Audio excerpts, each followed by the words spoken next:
Alléluia.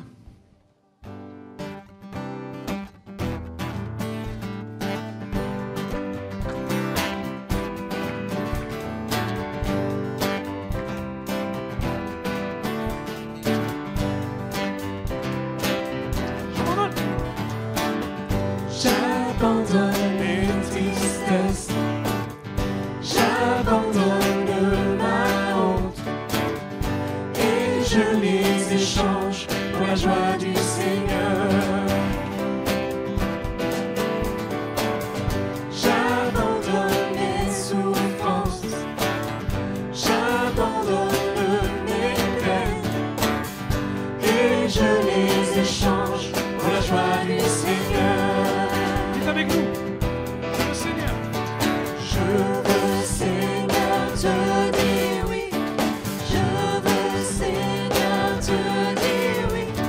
Je veux, Seigneur, te dire oui.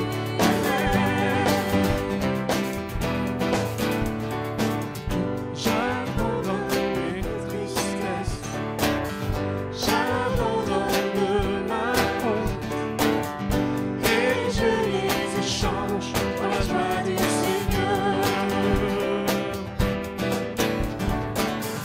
J'abandonne les souffrances, j'abandonne mes peines et je les échange pour la joie du Seigneur. Tout notre cœur, nous disons. Je veux, Seigneur, te dire oui. Je veux, Seigneur, te dire oui. Je veux, Seigneur, te dire oui. Amen. Je veux, Seigneur, te dire oui. Je veux, Seigneur, te dire oui. Je veux, Seigneur, te dire oui. Amen. Amen. Amen.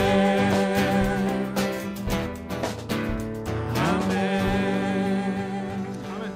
Est-ce qu'on peut remettre juste un instant la lumière, c'est possible? Juste un instant, super. Regardez autour de vous, s'il vous plaît, un instant. Ici, vous êtes dans la famille de Dieu. Et c'est votre frère et c'est votre sœur en Christ qui est à côté de vous. Alléluia.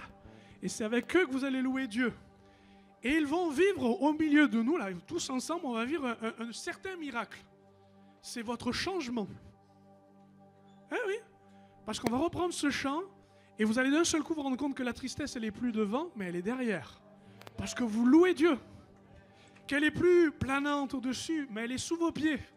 Parce que vous avez juste décidé que quelles que soient les circonstances, je veux dire oui au Seigneur. Et ce oui, ça commence par le louer et l'adorer. Alors si vous êtes comme moi, vous avez deux mains, vous ne savez pas trop quoi en faire, des pieds, vous dites mais pourquoi il bouge tout seul? Vous laissez-le faire, dites avec votre corps, avec votre âme, avec votre cœur, louez Dieu avec tout ce que vous êtes. Et abandonnez le reste. Alléluia, parce que c'est le plus important. Et il y a aussi une chose aussi, c'est quand on dit Seigneur, je veux te dire oui, oui Seigneur, je veux Seigneur te dire oui. J'en ai entendu quelques-uns le faisaient, c'était super. À la fin de la phrase, vous faites. Ça va? Ça donne ça. Je veux, Seigneur, te dire oui. Ben voilà. Allez, on recommence? On y va.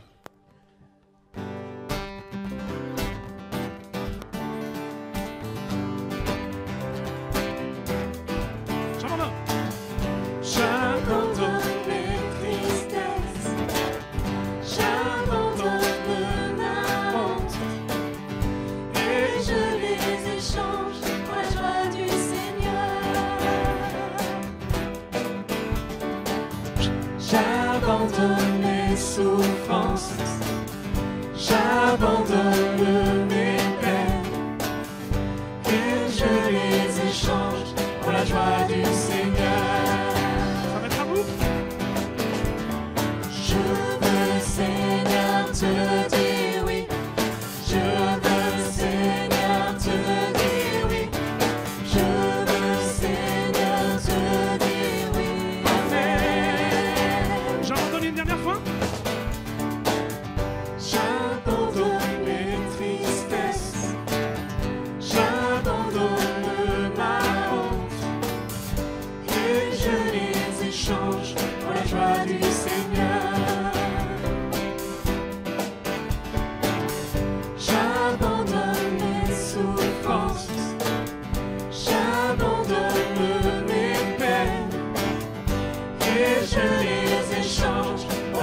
du Seigneur.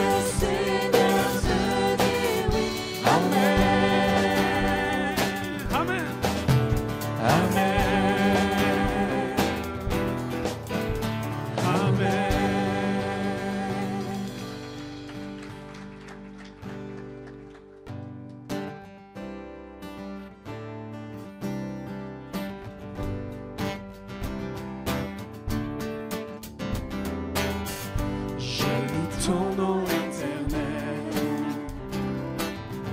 Seigneur, je célèbre ta bonté. Quelle joie tu es en moi, quelle joie tu viens pour nous sauver. Tu viens du ciel sur la terre, montrer la voie de la terre à la croix. Payé pour moi jusqu'au tombeau, et du tombeau jusqu'au ciel, je loue ton nom éternel. On le reprend? Je loue ton nom éternel. Seigneur, je célèbre ta bonté. Quelle joie tu vis en moi. Quelle joie tu viens pour nous sauver. Tu vas du ciel sur la terre, monter la voie de la terre à la croix, payé pour moi de la croix jusqu'au tombeau, et du tombeau jusqu'au ciel, je loue ton nom éternel. Tu vas du ciel sur la terre, monter la voie de la terre à la croix. Jusqu'au tombeau, et du tombeau jusqu'au ciel, je loue ton nom éternel. Je loue ton nom éternel.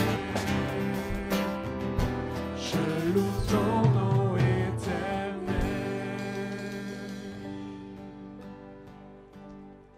Alléluia. Je viens t'offrir, Seigneur, ce que j'ai de meilleur.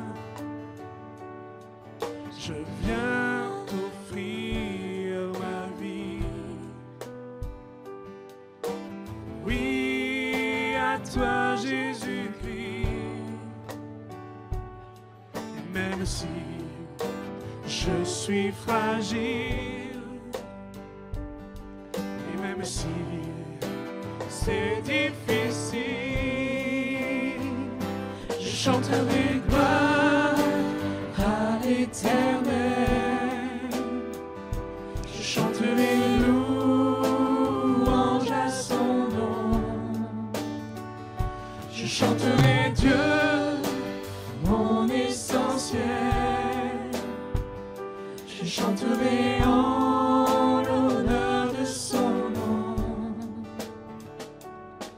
Je viens te dire, Seigneur, que tu es mon bonheur. Non, rien ne peut détruire notre bel avenir. Et même si je suis fragile, et même si c'est difficile, je chanterai gloire à l'Éternel. Je chanterai louange à son nom. Je chanterai Dieu, mon essentiel. Je chanterai en l'honneur de son nom. Toute ma vie, je redirai que tu as donné ta vie. Toute ma vie, je redirai que tu as payé le prix. Toute ma vie, je redirai que je ne vis que pour lui. Je chanterai gloire à l'Éternel. Je chanterai louange à son nom. Je chanterai Dieu, mon essentiel. Je chanterai en l'honneur de son nom.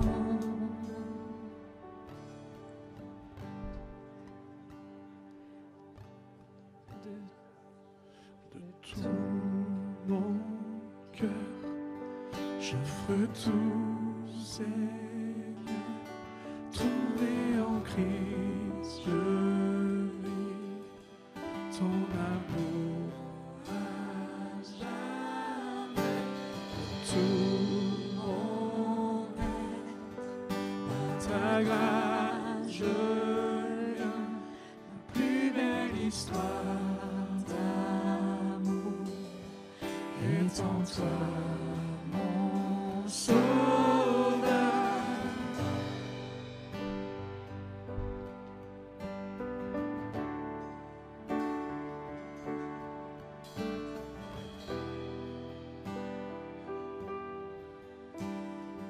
Tout mon cœur. On reprend. De tout mon cœur, j'offre tout, Seigneur, trouvé en Christ, je vis ton amour à jamais. De tout mon être, par ta grâce, je viens, la plus belle histoire d'amour est en toi, mon sauveur. À celui qui a sauvé mon âme, à celui qui m'a ouvert ses bras, à celui qui est sauveur et roi, je chante à jamais. À celui qui a sauvé mon âme, à celui qui m'a ouvert ses bras, à celui qui est sauveur et roi, je chante à jamais. De tout mon cœur, j'offre tout, Seigneur, trouvé en Christ, je vis ton amour à jamais. Tout mon être, ta grâce, je viens, la plus belle histoire d'amour est en toi, mon sauveur. Élevons nos voix ensemble. Élevons nos voix. Changeons les paroles. Donnez vos paroles. Alléluia, notre Dieu. Te louons, notre Dieu.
Il est ton Dieu ce matin, il est ta force. Ne désespère pas car il est le Dieu tout-puissant et vrai, il ne fait pas de favoritisme. Et dans ta situation encore, quel que soit ce que tu traverses, et même si tu es en paix avec lui, il est le Dieu tout-puissant qui prépare chaque jour de ta vie. Tu peux le louer ce matin pour le souffle de vie, tu peux le louer pour la famille merveilleuse qu'il t'a donnée, tu peux le louer pour ton travail, tu peux le louer pour tes enfants, tu peux même prier pour leur salut car il est le Dieu encore qui est à l'écoute. Tu peux le louer pour ta guérison, tu peux le louer aussi pour l'épreuve car il prépare déjà la porte de sortie de cette épreuve. Il est le Dieu tout-puissant et vrai qui te dit réveille-toi mon enfant car il est là à tes côtés, il veut t'écouter. Et ce n'est pas normal que ce matin tu aies la bouche fermée avec ces merveilleux chants. Alléluia, Jésus. Oui, Seigneur, nous voulons rentrer dans ta présence avec joie, avec allégresse et avec reconnaissance. Seigneur, si la souffrance fait partie de notre chemin, fait partie de ton chemin bien avant. Seigneur, tu as souffert pour nous, mais tu as aussi souffert et dans ce chemin de souffrance, tu as appris l'obéissance de ton Père. Seigneur, tu étais pourtant sans péché, alors comment? Nous n'acceptons pas nos souffrances, nos difficultés, du temps présent. Nous voulons te remercier parce que toute chose concourt au bien de ceux qui aiment Dieu. Si ce n'est que la transformation de notre cœur et notre caractère, c'est déjà une grande chose. Et Seigneur, tu es celui, quand on te donne la chose à toi, tu peux alors intervenir comme tu voudrais. Nous ne tenons plus sous notre contrôle des circonstances et des situations et des personnes, mais nous les livrons entre tes mains pour que ta volonté soit faite. Nous te bénissons ce matin pour la foi, pour la victoire qu'il t'a acquise. Alléluia, Jésus. Louange à toi. Merci que tu es encore dans le ciel et tu pries pour chacun de nous ce matin. Amen. Et merci, tu es victorieux, tu ne connais pas d'échec. Alors Seigneur, nous ne voulons pas regarder nos circonstances comme des Jésus. échecs. C'est le parcours, conduis-nous. Seigneur, pour qu'on ne se perde pas. Au nom de Jésus, je te prie. Amen. Gloire à toi, Jésus. Christ seul me suffit. Christ seul me suffit. Tout ce dont j'ai besoin est en toi. Tout ce dont j'ai besoin, le reprend. Christ seul me suffit. Christ seul me suffit. Tout ce dont j'ai besoin est en toi. Tout ce dont j'ai besoin. Christ est mon Seigneur, joie de mon salut. Et cet espoir est sans fin, le ciel est ma demeure. Même dans l'orage, mon âme chante, Jésus est là. À Dieu soit la gloire. Christ seul me suffit. Christ seul me suffit. Tout ce dont j'ai besoin est en toi. Tout ce dont j'ai besoin. Oui, j'ai décidé de suivre Jésus.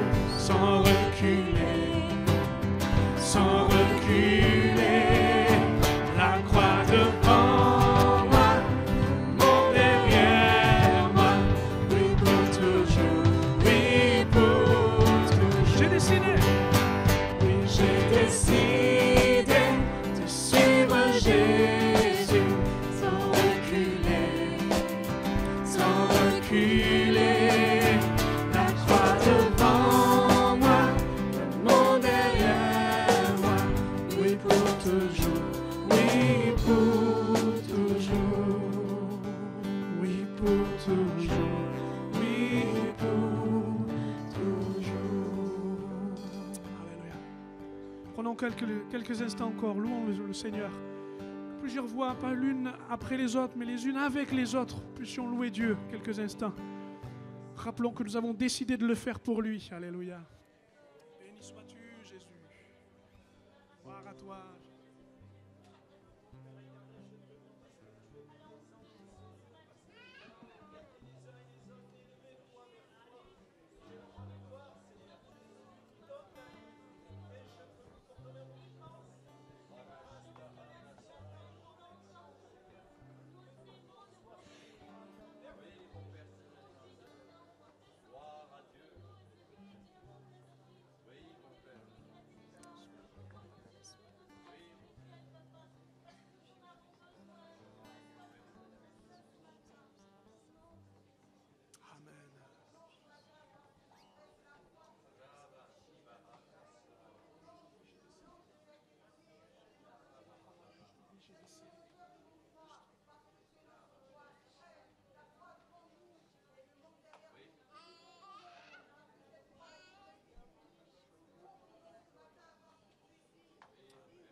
Alléluia.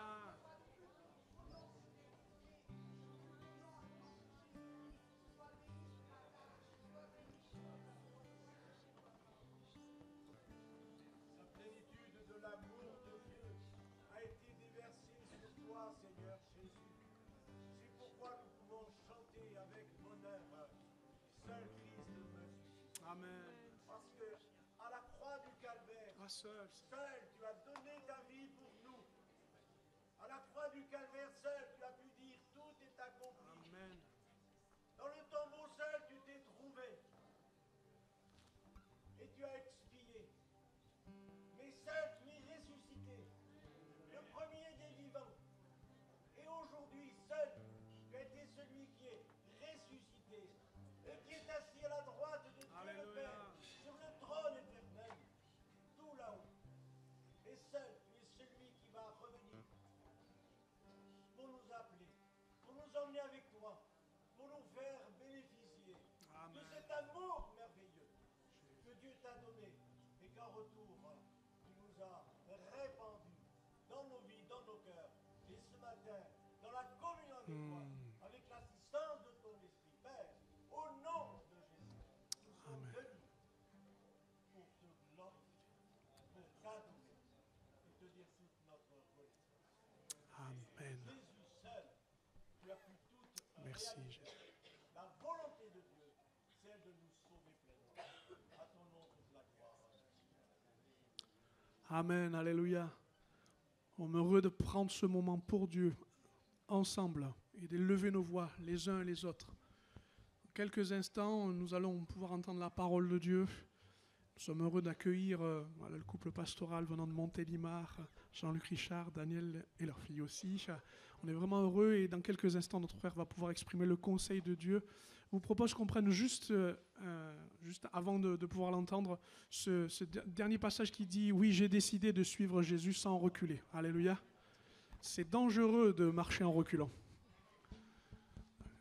Enfant, j'ai fait ça et c'est dangereux. On se fait des bosses. Que la parole de Dieu nous mette dans le bon sens. Qu'est-ce que vous en pensez? Et qu'elle nous donne les résolutions en disant « Oui, la croix est devant et le monde est derrière moi ». Vous voulez bien? C'est dans les résolutions en Christ que nous réussirons. Et c'est ce que nous voulons chanter une dernière fois ensemble. Oui, j'ai décidé de suivre Jésus sans reculer, sans reculer. La croix devant moi, le monde derrière moi. Oui, pour toujours, oui, pour toujours. Alors, c'était pas mal. Mais j'ai l'impression qu'il faut qu'on se décide un peu plus. D'accord? Oui, j'ai décidé de suivre Jésus. Alléluia. Sans reculer, sans reculer. La croix devant moi, le monde derrière moi. Oui, pour toujours, oui, pour toujours. Oui, pour toujours, oui, pour toujours. notre frère.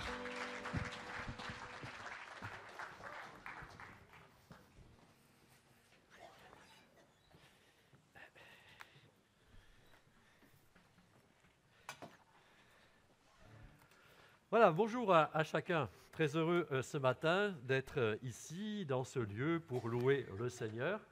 Et puis, comme il a été annoncé, je suis venu avec mes 2 gardes du corps, donc mon épouse et ma fille qui sont là. Donc, très heureux. Vous les connaissez, non? Je vais leur demander de se lever, s'il vous plaît. Allez, retournez-vous, vous êtes belles. Voilà, si vous pouvez vous tourner pour qu'ils voient. Voilà, on a dit que c'était dangereux en marche arrière.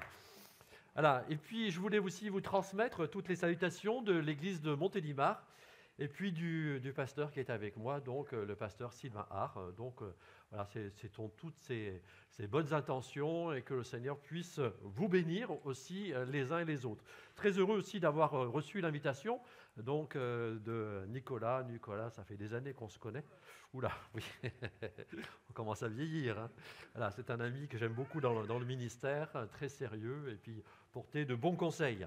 Mais ce matin, ce n'est peut-être pas ça que vous êtes venu, simplement apporter des conseils de pasteur ou d'autres choses, d'une vie privée.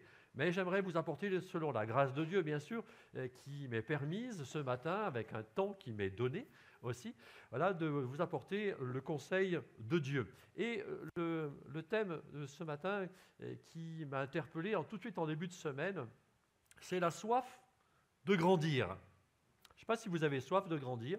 Bon, c'est vrai que quand on est papa et maman, on aime voir grandir ses enfants, quoi. Hein. Bon, il serait impensable de voir son enfant de 30 ans, 40 ans dans une poussette. C'est pas possible. Donc, et je pense que dans l'œuvre de Dieu, c'est la même chose. Il doit y avoir cette notion de grandir, de s'épanouir dans l'œuvre de Dieu. Amen. Et j'aimerais partager avec vous cela donc, par un texte dans les Écritures. Donc j'ai mis toutes les slides donc, avec justement la vidéo là-bas. Donc ça va être voilà, c'est super. Voilà, c'est super. On va lire ensemble donc, dans ce texte qui m'a interpellé, d'un homme qui est dans les 3 et qui va vouloir grandir. Et ça m'a fait tout de suite penser à notre vie spirituelle. Je ne sais pas où est-ce que vous en êtes, de se sentir peut-être à l'étroit, et peut-être que ce matin vous êtes à l'étroit, et puis vous avez peut-être envie de grandir, d'aller plus loin avec Dieu. Eh bien, c'est l'effet de cet homme. Mais on sait très bien que des moments, dans ce désir de grandir, de s'épanouir avec Dieu, il y a parfois des embûches qu'on peut rencontrer. Voilà, et c'est ce que j'aimerais partager avec vous. 2 Rois, chapitre 6, verset 1er. Les fils des prophètes dirent à Élisée, « Voici le lieu où nous sommes assis devant toi, est trop étroit pour nous. Allons jusqu'au Jourdain, nous prendrons là chacun une poutre et nous y ferons un lieu d'habitation. » Élisée répondit, « Allez, et l'un d'eux dit, « Consens à venir avec tes serviteurs. » Il répondit, « J'irai. » Il partit donc avec eux. Arrivé au Jourdain, ils coupèrent du bois, et comme l'un d'eux abattait une poutre, le fer tomba dans l'eau. Il s'écria, « Ah, mon Seigneur !» Il était emprunté. Et l'homme de Dieu dit, « Où est-il tombé ?» Il lui montra la place. Alors Élisée coupa un morceau de bois, le jeta à la même place, et fit surnager le fer. Puis il dit, « Enlève-le !» Et il avança la main et le prit. Amen. Prions au Seigneur. Mon Père Céleste, ce matin, nous sommes devant toi. Nous comprenons, Seigneur, qu'à travers ces moments, comme il a été dit, ce n'est pas un dimanche ordinaire, mais c'est un moment où nous nous rapprochons de toi, de ton cœur. Ah, Seigneur, combien j'aurais aimé, combien nous aurions aimé être là, assis à tes côtés, entendre ce que tous ces disciples ont pu entendre, la voix du Seigneur, parler. Ah, Seigneur, tu as dit tellement de choses. Mais ce matin encore, tu nous parles à travers ta parole et à travers ton serviteur. Que dans ces moments-là, Père, l'onction, ta grâce puisse se manifester dans chacune de nos vies. Et que nous puissions repartir, comme il a été dit, différents de ce que nous sommes arrivés. C'est-à-dire avec quelque chose de plus dans nos vies. C'est toi, Seigneur.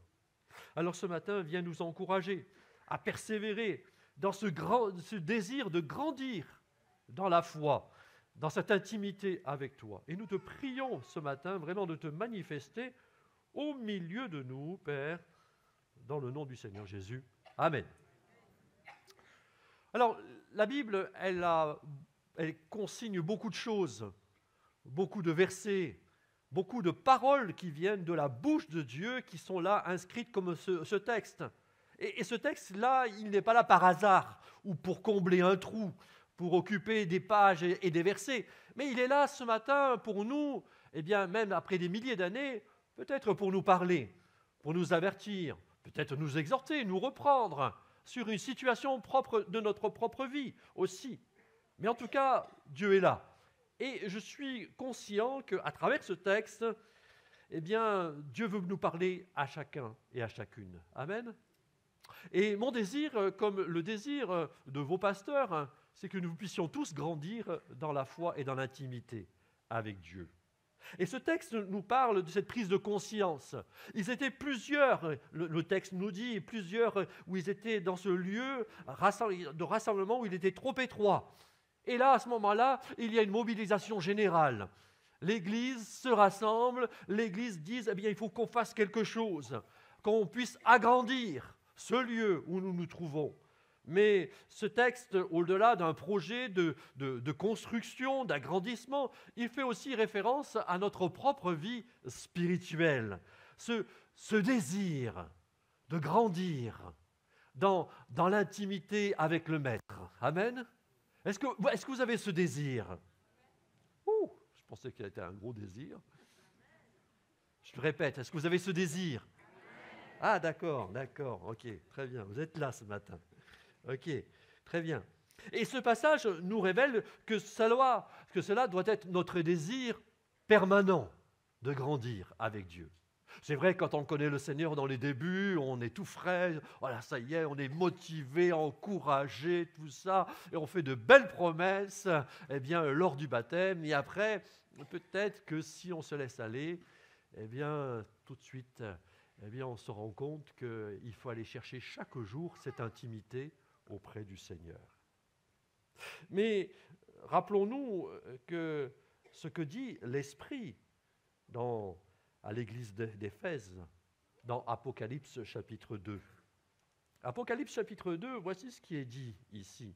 Je connais ton travail, je connais ta persévérance, Dieu te connaît, et il sait qui tu es. Mais là, il nous est dit, mais, au verset 4, ce que j'ai contre toi, c'est que tu as abandonné ton premier amour.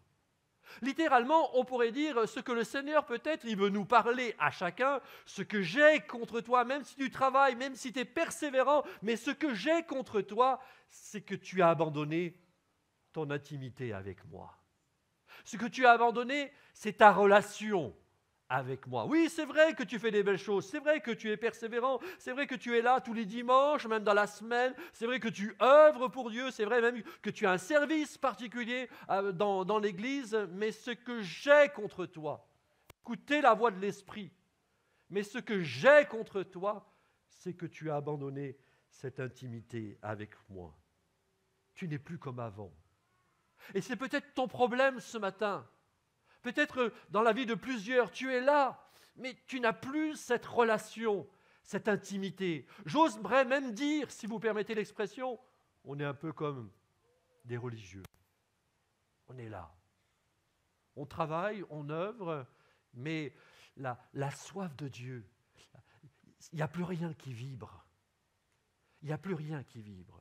Eh bien, ce matin, j'aimerais qu'on puisse en parler de cela à chacun et chacune. Je ne suis pas là pour vous décourager, je ne suis pas là pour vous mettre le doigt dessus et que vous repartiez accusés, mais j'ai une parole de Dieu pour chacune de nos vies qui nous permettrait de reprendre cette intimité avec Dieu. Et ce texte ici fait comparaison entre construire un bâtiment et notre vie spirituelle. Et vous savez que des moments, je ne sais pas si vous êtes propriétaire, je ne sais pas, mais dans notre vie spirituelle, eh bien des moments, c'est pas facile. Et si je prends l'exemple d'une construction d'une maison, quand il y a une construction ou même une rénovation d'une maison ou d'un appartement, c'est vrai qu'il y a beaucoup de travail et j'ai remarqué qu'il y a beaucoup d'imprévus. Et ce n'est pas toujours facile. Et c'est la même chose avec Dieu. Quand on veut grandir, il y a souvent des imprévus qui sont là. Des situations qui nous freinent et qui nous arrêtent sur le bord du chemin. Pourquoi? Parce que la Bible nous dit ici qu'il y a un être spirituel qu'on appelle le diable, qui va tout faire. Tout faire pour, dans cette formule un peu populaire, de nous mettre des bâtons dans les roues. Pour nous empêcher les uns et les autres de grandir avec Dieu. Et nous voyons assez rapidement l'acharnement de Satan dans la parole de Dieu, où lui-même, il va briser cette intimité que Adam et Ève avaient avec Dieu. Ils avaient une relation privilégiée, Adam et Ève, avec Dieu. Et Satan va tout faire pour briser cette relation. Et il va réussir. Parce que eux, ils étaient, vous imaginez, dans le jardin d'Éden. Je ne sais pas si chez vous c'est l'Éden. Mais imaginez-vous, dans votre jardin, bon, il y a peut-être l'arrosage automatique, il y a peut-être beaucoup de choses, mais dans ce jardin où Dieu était là, toujours en train de vous parler.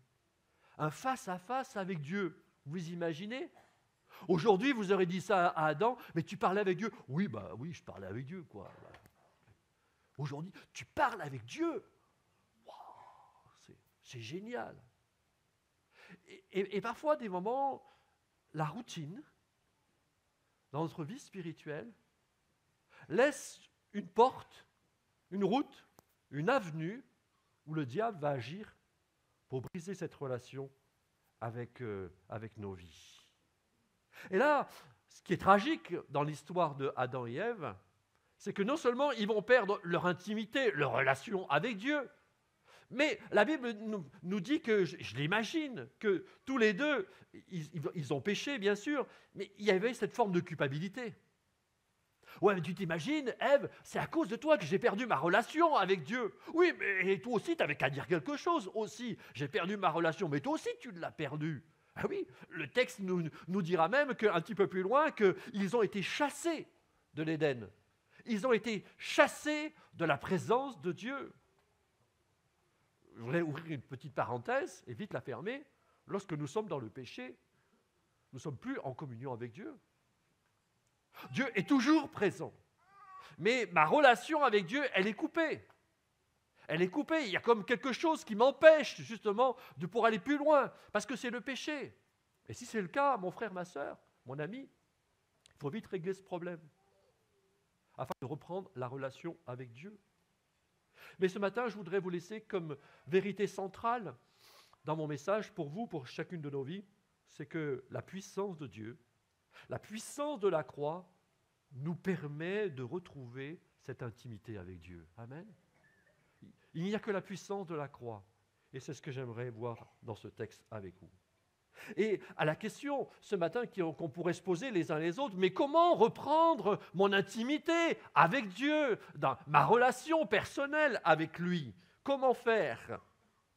Alors, la première pensée spirituelle qui me vient ici et qui m'amène à réaliser quoi? C'est que tout commence par la nouvelle naissance. Tout commence par la nouvelle naissance. La Bible nous dit que les fils des prophètes dirent à Élisée: voici le lieu où nous sommes assis devant toi est trop étroit. Comment pouvons-nous avoir une intimité avec Dieu, servir Dieu, si ce n'est qu'en passant d'abord au préalable par une rencontre avec lui? Premièrement, mon intimité avec Dieu commence toujours par une relation personnelle avec lui. Les fils des prophètes dirent à Élisée: nous devons réaliser que nous sommes tous les créatures de Dieu. Amen. Et que Dieu est le créateur.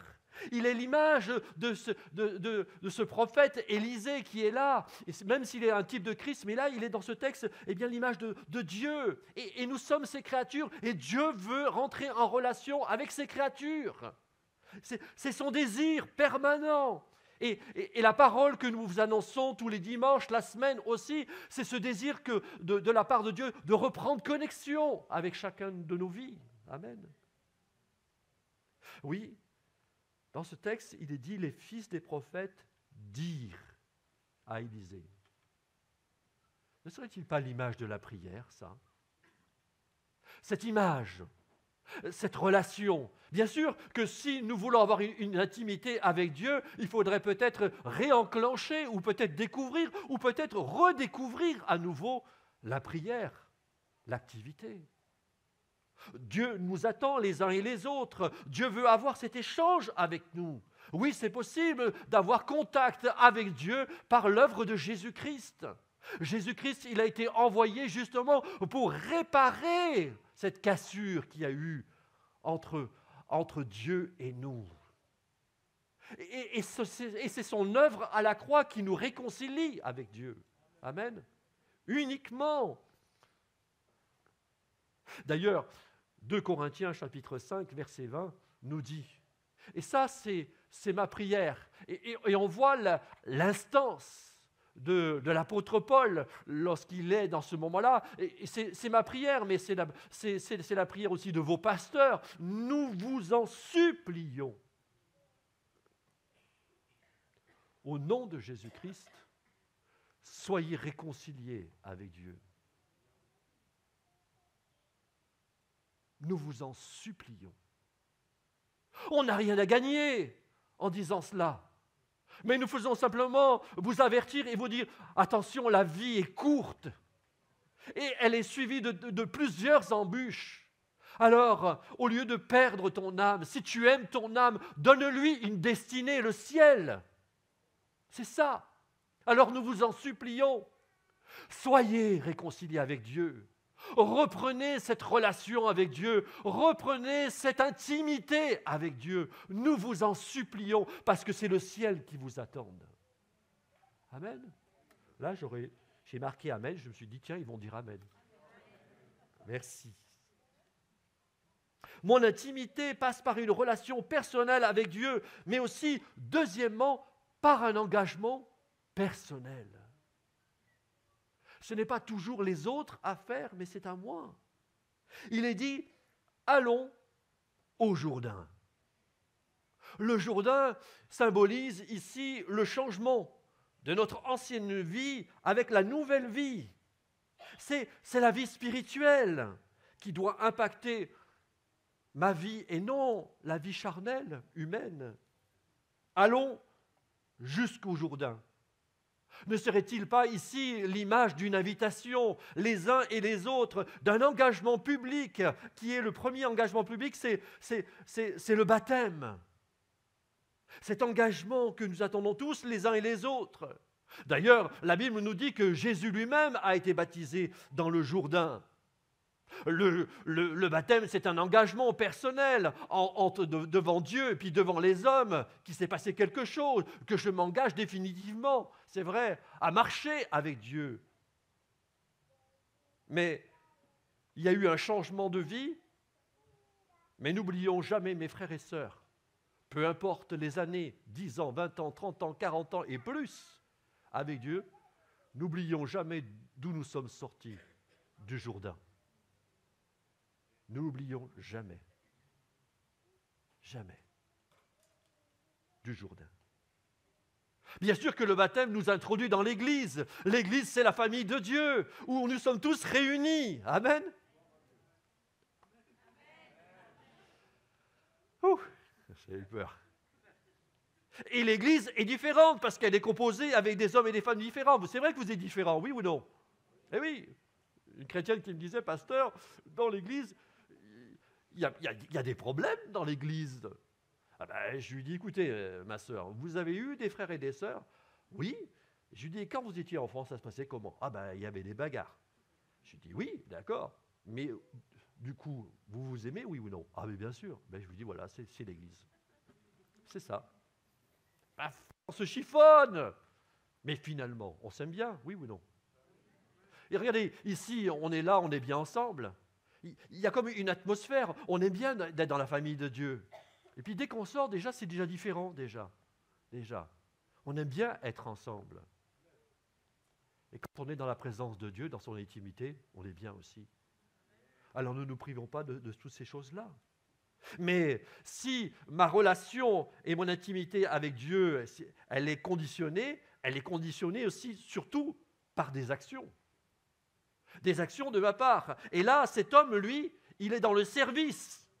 Il est dans le service où, au bord du Jourdain.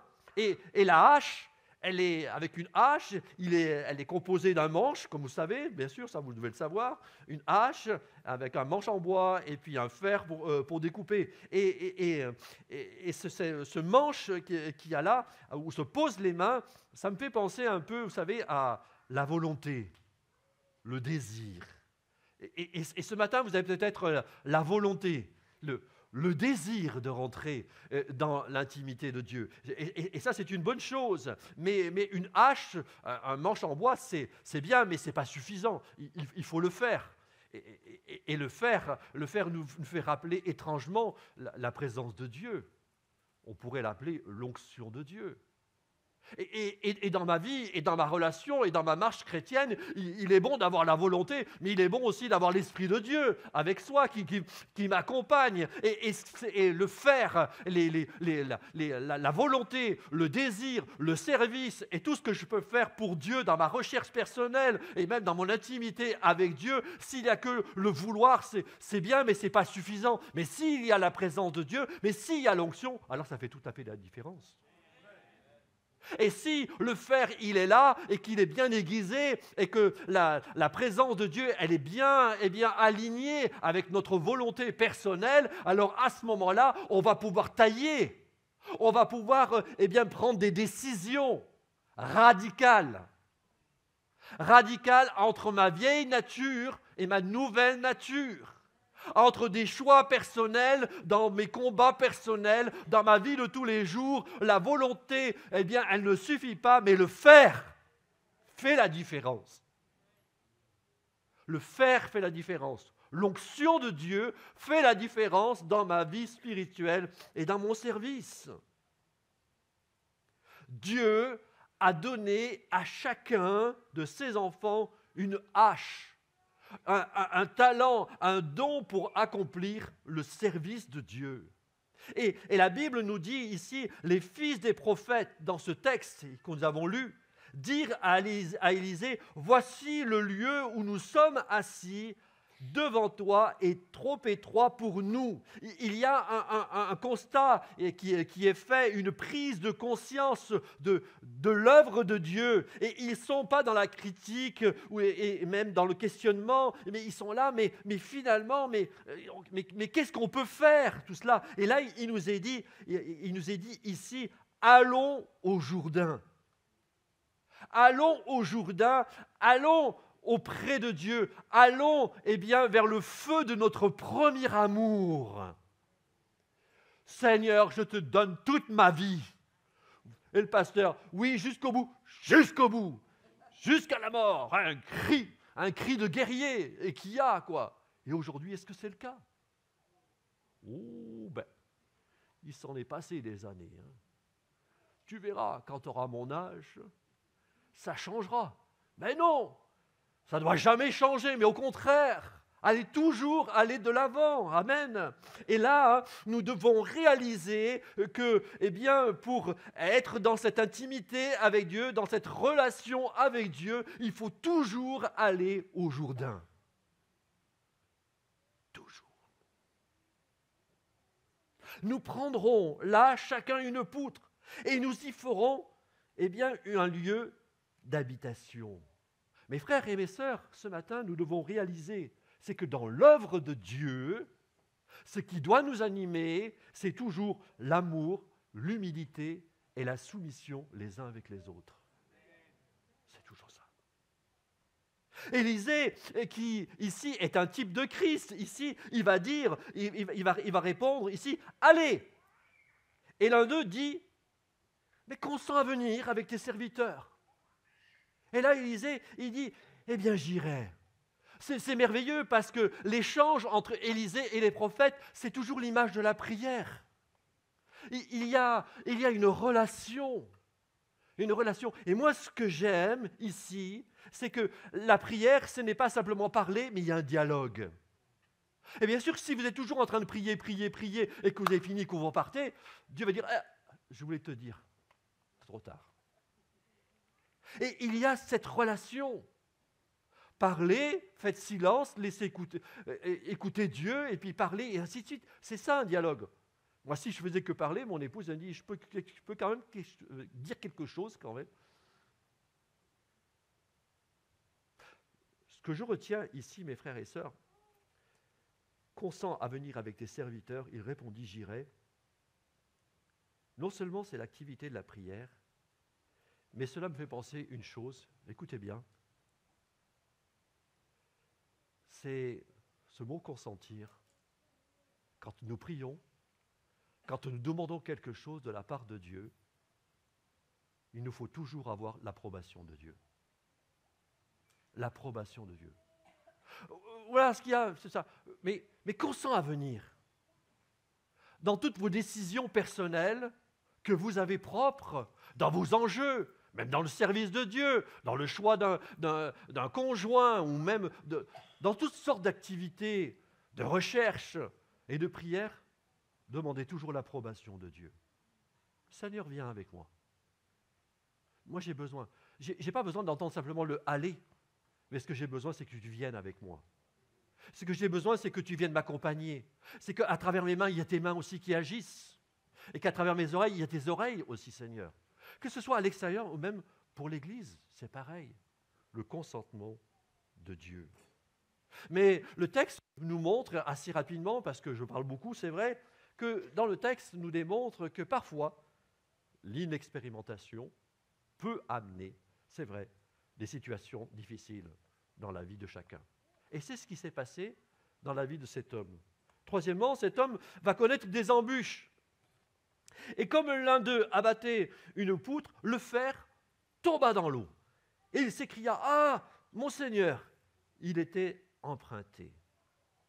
Ce fer qui tombe dans le Jourdain nous parle parfois des moments, des travers que nous avons dans notre vie. Ça vous arrive des moments entre l'ancienne vie et la nouvelle vie? Vous savez, des moments, je ne sais pas si vous avez le permis de conduire, mais quand vous roulez sur un chemin, il y a des moments, avec la pluie qu'on a eue ces temps-ci, là, quand ça va sécher, ça fait des ornières.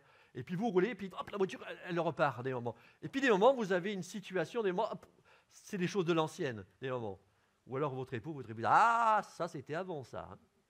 Ah, c'était avant. Ça nous rattrape ces choses-là, oui ou non? C'est vrai, hein? Mais des moments, quand ce fer tombe à l'eau, c'est peut-être aussi, j'ai perdu ma soif, mon intimité avec Dieu. Je travaille, mais il n'est plus avec moi. Et c'est terrible d'avoir ce constat dans sa propre vie. J'œuvre, mais Dieu, je ne le ressens plus dans ma vie personnellement. Alors cet homme va tomber le fer dans l'eau, il nous est dit, il ne pouvait plus travailler. Il était emprunté. Il ne pouvait plus continuer son travail, proprement dit. Il se sentait responsable de sa situation. Il se sentait responsable. Surtout que le matériel qu'il avait, cette hache, c'était un prêt de matériel. Mais la situation, mes amis, elle s'est bien terminée. Vous savez pourquoi? Parce qu'il s'est senti responsable. Nous sommes tous responsables de notre propre vie. Arrêtons, comme on entend aujourd'hui, « Ah, mais le pauvre, il a ceci, la pauvre et ça ». Mais vous êtes responsable de votre vie. Chacun est responsable de sa vie. C'est votre responsabilité qui l'incombe. Parce que ça va même de votre responsabilité pour placer votre âme où est-ce que vous voulez la placer. Si c'est dans le paradis, le ciel, ou même en enfer. Notre vie chrétienne, notre service, ne doit pas se faire à la légère. Et c'est pour ça que s'il y a une perte de quelque chose, cela doit nous alerter les uns et les autres. Alors, je pense qu'il ne faut pas dire « Oh, mais c'est pas grave, de toute façon, allez, une hache de perdu, 10 de retrouvé, hein. On va aller au magasin de bricolage, on va aller en acheter, et puis c'est bon. Et puis le fer, ma foi, si ce n'est pas ici, on ira dans une autre église, on trouvera bien quelque chose, mais ça ne marche pas comme ça, mes amis. Ça ne marche pas comme ça. Le fer, l'onction de Dieu, une fois sur nous, c'est sa présence, c'est comme un don, c'est comme un talent que nous avons. D'ailleurs, la Bible nous parle de cette parabole des talents. Vous savez, il donne 5 à 2, à l'un et puis 1 à l'autre. Tout ça, les 2 autres font fructifier, tout ça, ils font fructifier leur fer, leur intimité avec Dieu, leur relation avec Dieu. Et Dieu bénit le travail quand il est fait avec Dieu. Mais le dernier, lui-même, il va cacher son talent parce qu'il nous dit « j'ai eu peur ». Vous vous rendez compte ? Quelqu'un qui a peur de son maître. J'espère que vous n'avez pas peur de Dieu. Mais lui, il va enterrer son talent, il va enterrer son fer de hache, il va enterrer son intimité avec Dieu. Il se dit, ouais, je vais la mettre de côté, tout ça, et on verra bien. Mais on verra bien, mais la fin a été catastrophique pour lui. Puisque la Bible nous dit qu'il est passé de l'autre côté. Et ce matin, ce que Dieu est en train de nous dire à chacun d'entre nous, c'est au lieu de trouver des excuses, eh bien, rends-toi responsable. Rends-toi responsable de ce que tu as. Et quand nous marchons avec Dieu et que nous sommes responsables, eh bien, il ne faut pas enterrer notre talent. Alors, il y a ceux qui enterrent leur talent et il y a ceux qui perdent le fer de la hache tout en travaillant. Ça peut arriver, mais il n'y a que Dieu qui le sait. Ça peut arriver. Ceux qui enterrent le talent rapidement, eh bien, il n'y a aucune possibilité de faire quoi que ce soit, puisque eux-mêmes, ils l'ont enterré. Alors, bien sûr, on peut des moments s'arrêter dans cette relation avec Dieu, dans son service pour Dieu, pas pour un coup de tête, mais que ce coup de tête soit le plus court possible. D'ailleurs, enterrer le talent, ça me fait penser, j'avais il y a très longtemps un vieux chien. Il était sourd, incontinent, aveugle, mais quand même, j'ai remarqué quand même, bien avant des années en arrière, c'est que quand je lui donnais un os, il prenait l'os, il l'enterrait, il n'arrivait plus à le retrouver. Je suspectais un peu de l'Alzheimer dans tout ça, quoi. Mais en tout cas, ce qui est sûr et certain, il y a ceux qui enterrent leur talent, qui savent, et puis il y a ceux, bon, je ne sais pas, où je l'ai perdu. Et si vous êtes dans cette situation-là, alors c'est pour vous ce que je vais vous dire.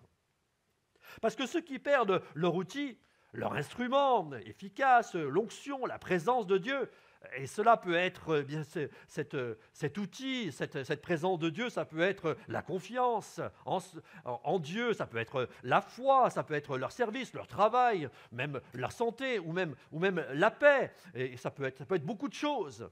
Et il y a possibilité de vous aider dans la mesure où ils s'en rendent compte. La Bible nous dit que tous les hommes devront rendre compte à Dieu de ce que nous avons reçu. Et la Bible, elle nous ouvre cette perspective ici, dans ce texte, que nous pouvons récupérer ce que nous avons perdu en allant vers Dieu. Et cet homme lui-même, qui avait une hache qu'on lui avait prêtée, nous devons réaliser, mes frères et sœurs, que la vie est un prêt. Votre époux, votre épouse, la famille, la vie, la santé, le service, et même vos pasteurs sont des prêts. Tout est un prêt. Mais cet homme, lui, il se rend compte qu'il a perdu son fer de la hache. Et plus je suis en train d'avancer, plus dans ta vie tu ressens qu'il y a quelque chose qui est en train de se passer. Mais un incident, ça peut arriver un incident. Oui ou non ? Ça peut arriver une hache eh bien, qui se démanche. C'est rare d'un seul coup. Mais en général, quand on utilise la hache, ça fonctionne, et puis des moments, ça bouge. Alors, il y a ceux qui, ça bouge un peu, ils s'arrêtent, ils réparent la hache, donc ils reprennent l'intimité avec Dieu, ils vont tout faire justement pour reprendre cette intimité avec Dieu. Et puis, il y a ceux qui disent, ouais, mais c'est pas grave, ça va continuer encore, tout ça. Et on continue encore. C'est une forme un petit peu d'irresponsabilité, ça. Oui, vous êtes d'accord avec moi ? Jusqu'au jour où le moment tragique arrive, où la hache ne coupe plus, et ce n'est plus l'onction, la vie de Dieu dans la main de la personne, dans l'œuvre, dans ce qu'elle fait, mais c'est plutôt la volonté et le désir. Et là, on est dans quelque chose qui est très important, puisque ça, c'est l'humain. Et il y a des hommes et des femmes qui se disent chrétiennes, mais il n'y a plus la présence de Dieu, il n'y a plus l'intimité, il n'y a plus l'onction de Dieu, mais c'est l'humain qui travaille. Et quand c'est que l'humain qui travaille, avec le temps, on voit qu'on se fatigue. Parce que c'est soi-même. C'est toi qui fais. C'est toi qui fais tout. Je fais ci, je fais ça, je fais ça, je fais ça. Mais à la fin, ça t'épuise. Mais quand c'est l'onction de Dieu qui est sur toi, bien sûr, la fatigue n'est pas la même, mais finalement, c'est Dieu qui te porte et c'est lui qui œuvre. Amen. C'est Dieu qui œuvre. Et Dieu veut non pas simplement œuvrer dans la vie de vos pasteurs, mais il veut régner et œuvrer dans chacune de nos vies ce matin. Amen. Quand un fer de la hache ne compte plus, c'est la force humaine qui travaille. Et cet homme, s'il avait été un peu soucieux, eh bien, il n'aurait pas perdu son fer. Dans le texte, on le voit.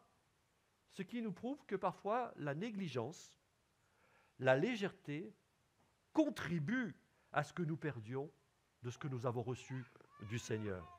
Le résultat est grave, c'est que sans son outil, il ne pouvait plus travailler, la Bible nous dit. De même aussi que sans la présence de Dieu dans nos vies, nous perdons toute notre joie, notre enthousiasme, et notre service devient lourd et pesant. C'est peut-être le cas de quelques-uns parmi nous. Mais cet homme, il était conscient qu'il ne pouvait plus rien faire pour Dieu.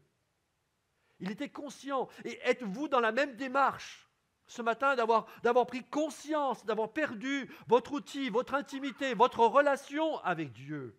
Et vous voulez demander à Dieu quoi? Seigneur, aide-nous à retrouver.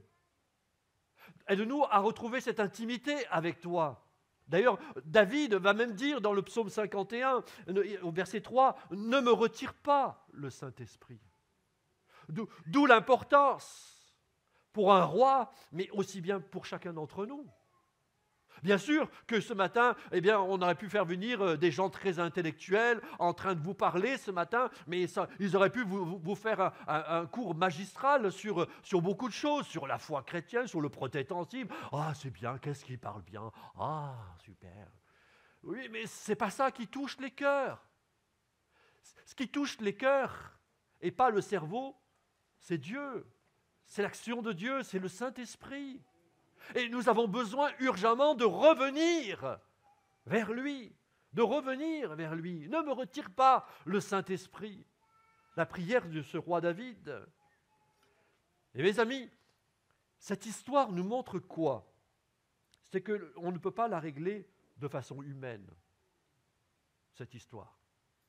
Cette histoire, si on voulait la régler de façon humaine, la hache qui est dans le fond du Jourdain, là où il y avait la vase, il nous faudrait peut-être une combinaison de plongée ou un scaphandrier, je ne sais pas, pour essayer de retrouver le fer, et on aurait du mal.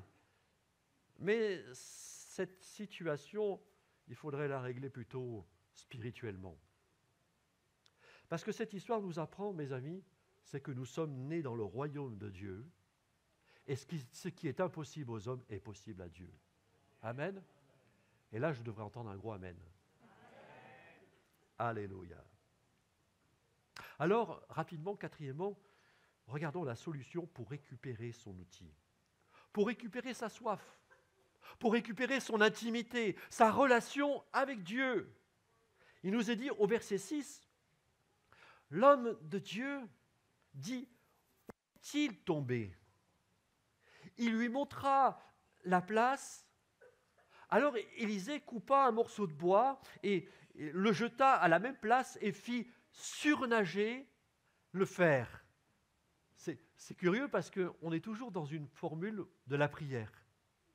Montre-moi la place.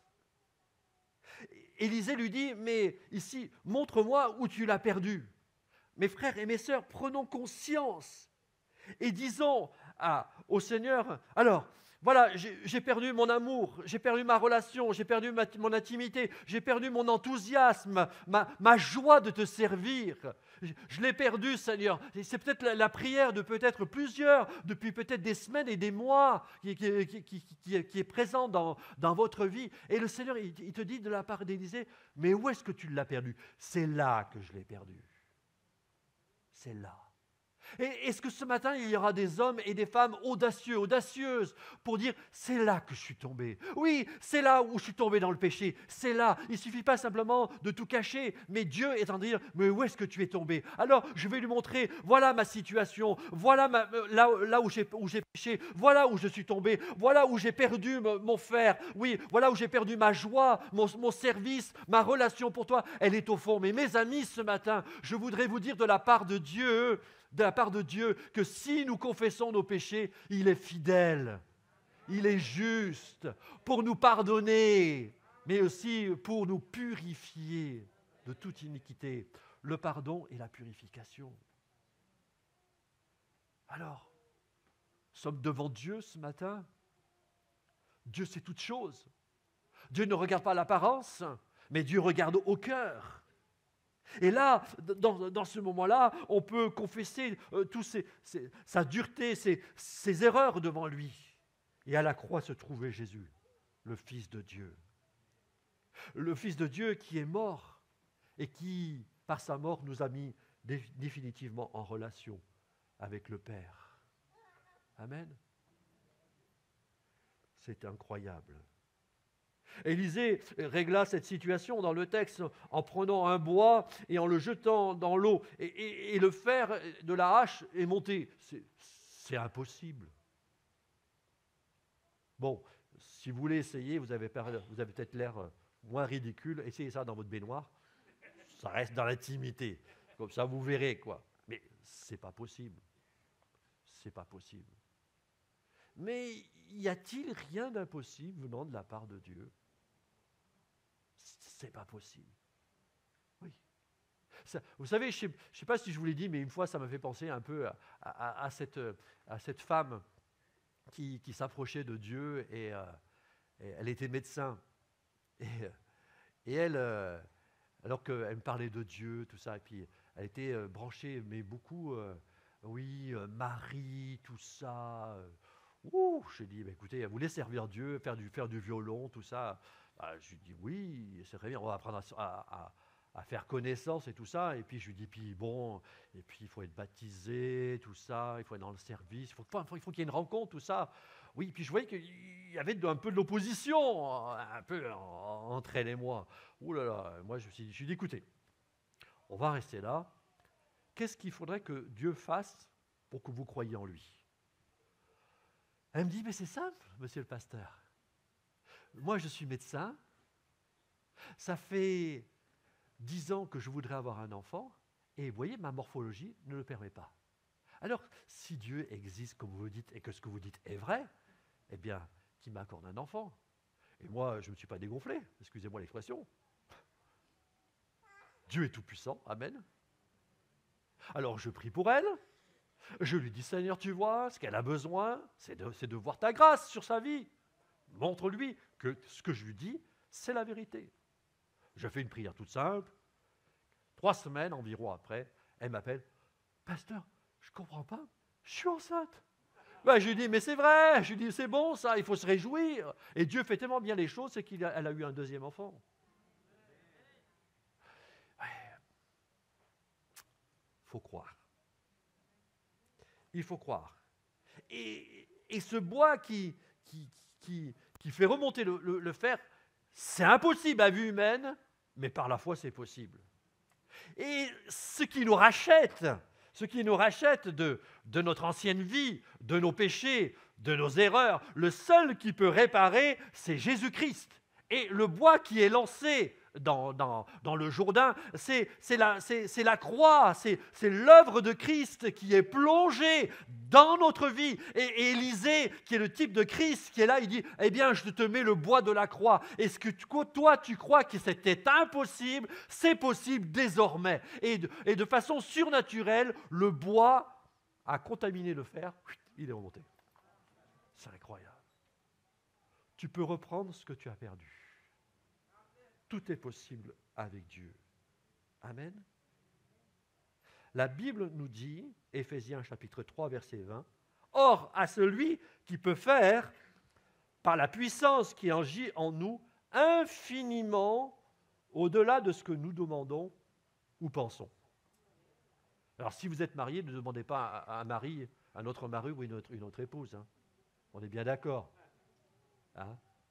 Voilà, on reste dans le cadre de la parole de Dieu, bien sûr.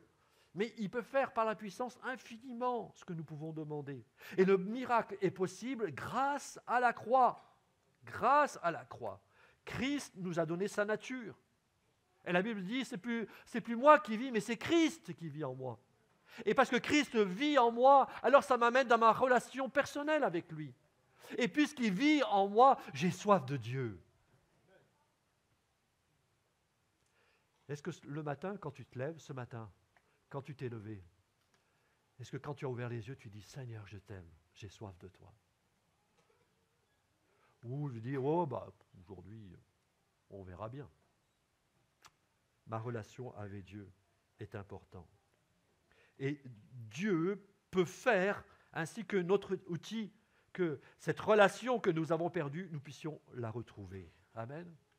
En conclusion, notre démarche, c'est de revenir à lui. Et dans chaque situation, nous avons besoin toujours de revenir à lui. Tout le temps, nous avons. Souvent, nous nous sommes écartés de la croix, mais nous avons besoin toujours de revenir à lui.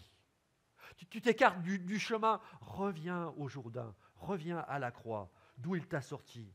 Et c'est en revenant à la croix que vous pourrez retrouver ce que vous avez perdu. Votre outil, votre relation avec Dieu, la paix, la joie, l'enthousiasme, le désir permanent, la guérison, le salut. Amen. Ça, c'est une chose, revenir à lui. La deuxième chose, la deuxième démarche qu'il faudrait avoir, je conclus, verset 7, « Puis, il est question de Élisée, dit, enlève-le.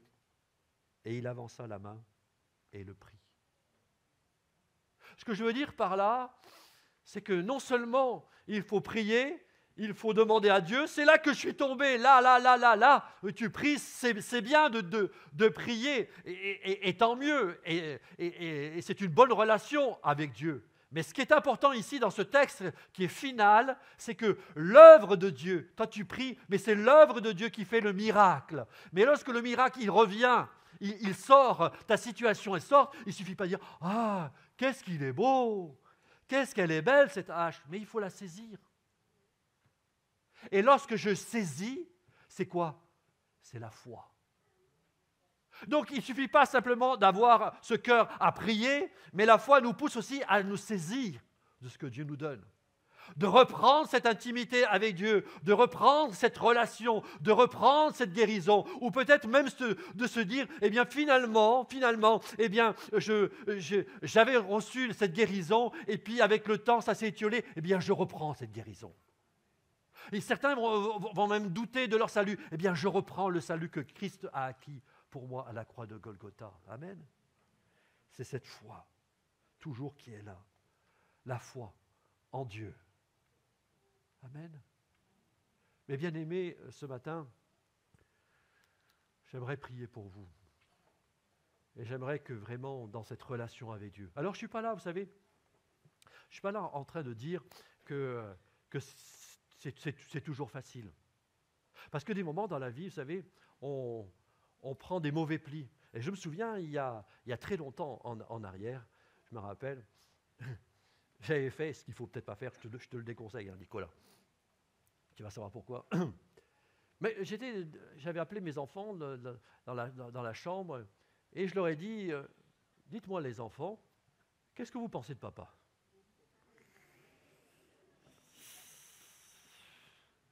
Alors ils étaient là, est-ce qu'on dit, est-ce qu'on ne dit pas, qu'est-ce qu'il va dire, et tout ça. Alors je dis, mais allez-y. Et puis, on ne se rend pas toujours compte parce que nous, on pense qu'on est le merveilleux papa, tous les enfants, tout ça. OK. Puis rapidement, Oui, papa, tu te mets toujours en colère. Papa ci, papa ça. Oula, vous savez l'image, j'avais commencé un petit peu voilà. Et je me retourne vers mon épouse, je lui dis, et toi?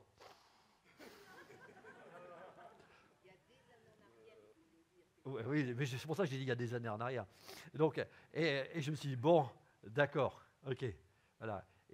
Et ça arrive à chacun, et je ne suis pas là parce que je m'ouvre tout ça en me dire, ça y est, le pasteur, il est super et tout ça. Je suis quelqu'un de la même nature que vous, avec les mêmes combats personnels qu'on peut avoir, tout ça. Mais je sais une chose, ce qui me permet encore de tenir, non seulement, hormis le ministère pastoral, mais d'être présenté devant vous, c'est ma relation avec Dieu. Et ma relation avec Dieu, ça vaut plus que tout. Et là, je pourrais passer des heures et des heures à vous expliquer toutes sortes d'embûches, de difficultés, de drames qui s'est passé, mais Dieu a toujours été là. Parfois, des moments, je me disais, je vais tout abandonner, je vais tout abandonner. Mais j'étais tellement attaché à Dieu que je m'accrochais à Dieu. Et plus la tempête, elle soufflait, plus ça vibrait, je sentais presque que mes mains allaient lâcher, j'allais tout lâcher, mais je me tenais encore plus. Parce que ma relation avec Dieu est plus importante. Et votre relation avec Dieu, c'est ce que vous devez protéger à tout prix. Protégez toujours votre relation avec Dieu. Parce que c'est votre relation avec Dieu qui va vous amener plus tard. Amen. Alors, dans la situation où vous êtes, ce matin, peut-être que j'ai écorché des mots, peut-être que j'ai dit des choses qui est un peu bizarre, celui-là. Peut-être que je vous ai parlé tout simplement, peut-être que Dieu vous a parlé. Au-delà de tout ça, faites attraction, mais pensez à votre relation avec Dieu. On ferait peut-être comme un check-up aujourd'hui. Quelle est ta relation avec Dieu aujourd'hui? Eh bien, si elle est perdue, si elle est tombée quelque part et que tu penses que tu nages, que c'est plus possible, eh bien, c'est possible avec Dieu. Et si tu veux cette relation avec Dieu, si tu veux reprendre cette relation avec Dieu, cette joie dans le service, et pas « ouais, c'est bon, je le fais, pasteur ». Bon, non, cette joie, c'est qui animait ton cœur juste avant le Jourdain et qui t'a révélé. Eh bien, cette joie, si tu la veux, eh bien, on va prier pour ça. Amen. Alors que nous sommes en train de prier maintenant. Alors, je ferme les yeux ensemble et j'aimerais prier pour chacun. Vous savez quoi? Ce que je pense, c'est que finalement, moi, j'entendrais un message comme ça, je dirais, mais moi aussi, ça m'interpelle. Vous êtes d'accord avec moi? Et je crois que finalement, au lieu de faire un appel pour une personne en particulier, tout ça, je crois que ça doit nous impacter tous les uns et les autres. Vous êtes d'accord avec moi? Qui peut dire, oh mais moi, il n'y a pas de souci, j'ai ma relation avec Dieu, tout va très bien, tout va très bien. Non, on est tous des hommes et des femmes qui avons besoin de la grâce de Dieu. Alors dans cet appel, j'aimerais que vous puissiez manifester ce désir en vous tenant debout à votre place. Voilà. Et on pourrait tous se tenir debout et réclamer au Seigneur, oui Seigneur, j'ai besoin de cette intimité avec toi. J'ai besoin de reprendre cette relation avec toi. J'ai besoin d'avoir ce cœur à cœur avec toi. J'ai besoin d'avoir cette joie avec toi, la joie de te connaître, la joie de te servir, la joie tout simplement parce que tu vis en moi. Amen. Alors prions le Seigneur. Mon Père Céleste, nous voici ce matin devant ta face. Nous réalisons, Seigneur, toutes les bontés, Seigneur mon Dieu. Père, comme la vendeuse de pourpre, tu as ouvert son cœur. Tu as ouvert notre cœur. Tu as fait, c'est vrai, de notre vie ta propre demeure. Et je voudrais, Seigneur mon Dieu, que dans ma vie, eh bien, tu puisses circuler librement dans toutes les pièces et dans tous les recoins de ma vie. Qu'il n'y ait pas de partie de ma vie qui ne t'appartienne pas, Seigneur. Qu'il n'y ait pas une pièce condamnée, un jardin secret où tu ne pourrais pas y aller, Seigneur. Mais Seigneur, voici ma vie. Je te dévoile toute ma vie et je te mets toute ma vie à nu devant toi. Le désir de mon cœur, Père, c'est que le feu de mon premier amour puisse encore brûler, brûler, brûler en moi. Que je puisse retrouver cette relation personnelle, que lorsque je me lève devant toi et que je suis en train de prier, eh bien que tout de suite mon cœur est animé de cet amour, de cette joie. Mon Père, chaque fois que je suis en train de prier, tu es là, Seigneur mon Dieu. Et ce matin, tu es encore là ce matin, mon Dieu. Tu vois les prières, peut-être que des hommes et des femmes sont en train de réaliser, mais c'est vrai, je suis loin de toi. C'est vrai que finalement, je te sers, mais il n'y a plus cette joie, parce que ça devient presque comme de la religion. Eh bien, nous voulons faire abattre le mur de la religion dans le nom de Jésus. Nous prions, Père, pour que Satan ne vienne pas s'infiltrer dans nos vies, pour nous diviser, pour entacher notre relation avec toi, mon Père. Et nous avons autorité ce matin, et nous prenons autorité dans le nom de Jésus maintenant, sur toute puissance diabolique, terrestre, charnelle, qui voudrait empêcher notre relation avec toi. Et alors que je suis en train de prier, je réclame cette onction sur notre vie. Et je te demande, Père, remets cette flamme du premier amour dans ma vie. Cette soif, ce désir, mais un désir qui ne compte pas, mais un désir, Seigneur mon Dieu, qui ne se lasse pas, Seigneur mon Dieu. Père, c'est la prière de mon cœur. Alors ce matin, nous venons, l'Église vient vers toi. L'épouse qui est ici, Seigneur, se tient devant toi et nous attendons auprès de toi. Alors merci, Père, de permettre que maintenant, dans les jours qui viennent, là maintenant, dans les jours qui viennent, que notre relation change et que ce que nous avons perdu dans le Jourdain, nous puissions le retrouver. Non seulement la joie du salut, mais la joie du service, peut-être la guérison, peut-être aussi tant de choses, Seigneur, que nous nous sommes laissés, Seigneur, perdre. Seigneur, nous ne voulons plus travailler seuls, mais nous voulons travailler avec toi. Alors, Saint-Esprit, Saint-Esprit, manifeste-toi. Au nom de Jésus, Saint-Esprit, manifeste-toi. Manifeste-toi, Seigneur. Que la grâce de ton Esprit se manifeste. Et pour ta gloire, dans le nom de Jésus. Amen.